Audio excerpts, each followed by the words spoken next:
আসসালামু আলাইকুম এভরিওয়ান। আমাদের এখন অর্ধবার্ষিক পরীক্ষা চলছে আর তারই ধারাবাহিকতায় আজকে আমরা আলোচনা করব নবম শ্রেণীর বিজ্ঞান বিষয়ের প্রশ্নপত্র নিয়ে। স্ক্রিনের দিকে যদি আমরা তাকাই দেখতে পাচ্ছি এর পূর্ণমান 70 এবং যার জন্য সময় পাবো মাত্র 2 ঘন্টা 30 মিনিট। কি থাকছে এই 70 মার্কে সেই বিষয় নিয়ে আলোচনা করব। আমরা ইতিমধ্যে জেনে গেছি আমাদের দুটো বিভাগ থাকবে, একটা হলো ক বিভাগ, একটা হলো খ বিভাগ। এসো দেখে নিই ক বিভাগে কি থাকছে। ক বিভাগে থাকছে যে কোনো 5টা প্রশ্নের উত্তর দাও। আমি তোমাদেরকে জাস্ট প্রশ্নগুলো দেখিয়ে দিচ্ছি। এটা একটা মডেল প্রশ্ন। মডেল প্রশ্ন দ্যাট মিনস কোনো একটা স্কুলে এসেছিল। আমি বলছি না যে এই প্রশ্নটাই তোমাদের স্কুলে আসবে, অন্য কিছুও আসতে পারে, বাট তোমরা এই প্রশ্নটা দেখে একটা ধারণা নিতে পারো যে তোমাদের স্কুলেও ঠিক এই ধরনের প্রশ্নগুলো হতে পারে বা পরীক্ষায় এই ধরনের প্রশ্নই আসবে।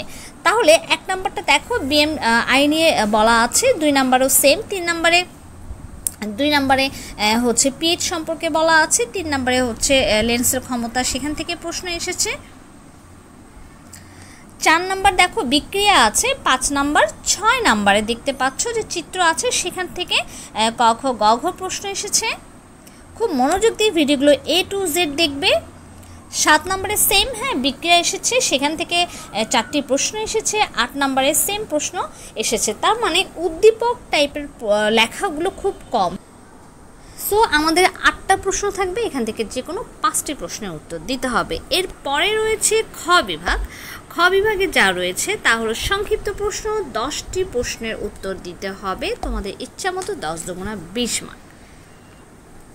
দেখে নাও আমাদের ছোট প্রশ্নগুলো অর্থাৎ সংক্ষিপ্ত প্রশ্নগুলো। আর হ্যাঁ, অবশ্যই ভিডিওটি বেশি বেশি করে তোমার বন্ধুকে শেয়ার করে দিবা যেন তোমার বন্ধুরাও এটা দেখে উপকৃত হতে পারে। আজকে এ পর্যন্ত। যারা সাবস্ক্রাইব করেছো তাদেরকে অনেক ধন্যবাদ, আর যারা করো নাই তারা ঝটপট সাবস্ক্রাইব করে পাশে থেকো। ধন্যবাদ সবাইকে।